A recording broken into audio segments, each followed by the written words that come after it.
practice. This is to get control of stops as well as starts and also improve your balance.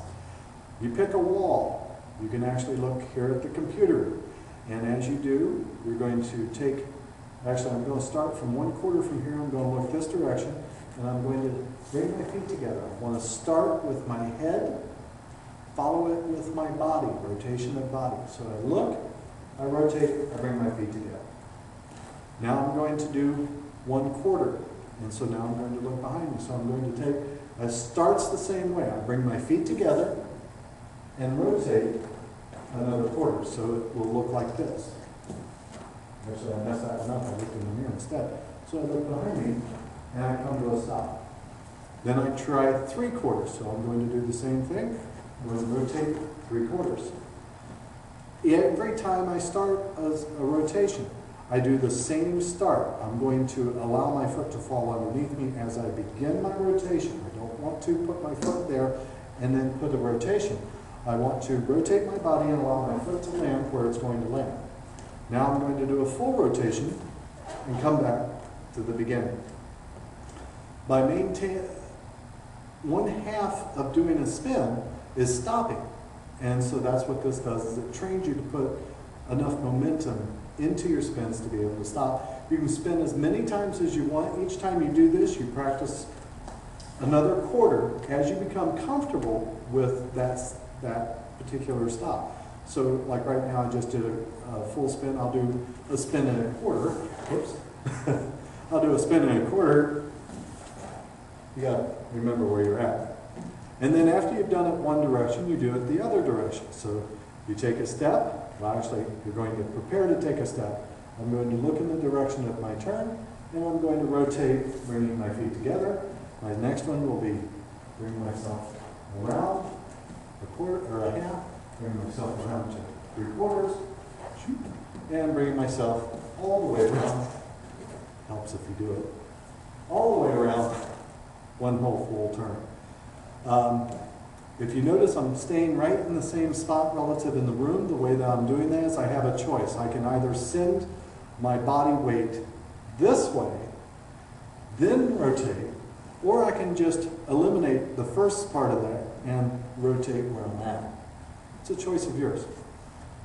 Do it both directions. You can also do it in half, going backwards. So this time what I'm doing is I'm going to bring this shoulder backwards as I rotate that way. The same thing applies. Is each time I do this, I'm spinning in reverse is the idea here. So as I'm stepping this direction, I'm actually stepping more like this, bringing my feet together and rotating.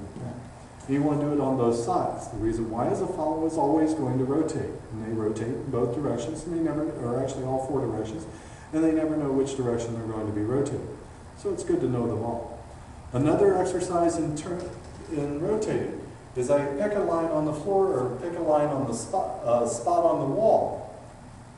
I step forward with my left foot.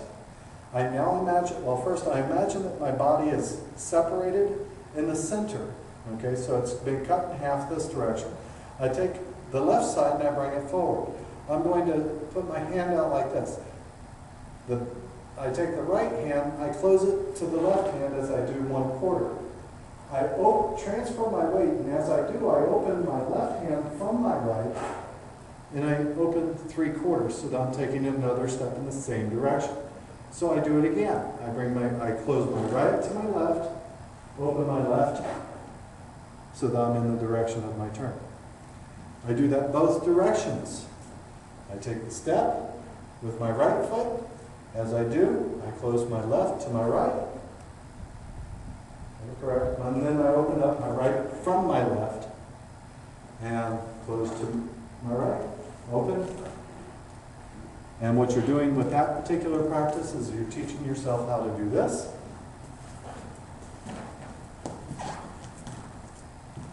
And with that one, it's important to change all of your weight. So when you take your step, I am completely and totally on top of that forward foot. I go here, I'm now completely over top of this foot. As I open up and take my next step, I'm on top of that foot again. Okay? So don't lift the foot off the ground like I did. Just take the step and leave it there. So this is how you create those types of spins. I think that should... Is there anything else within that? Oh, all turns start with the head first. If I start to do a spin, I'm going to look in the direction that I'm going to turn. All right? Now, there's a couple of different practices with that. In ballet, I do believe that they teach spotting as my head is the last thing to go, first thing to arrive.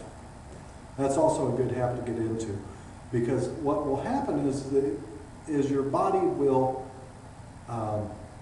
use the technique that's most useful to getting the spin accomplished. So sometimes it's very important to have that type of head motion. Other times it's more important to do it that way.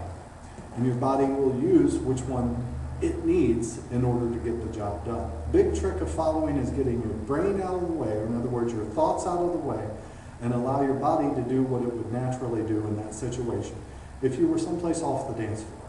So that should give you a pretty good reminder.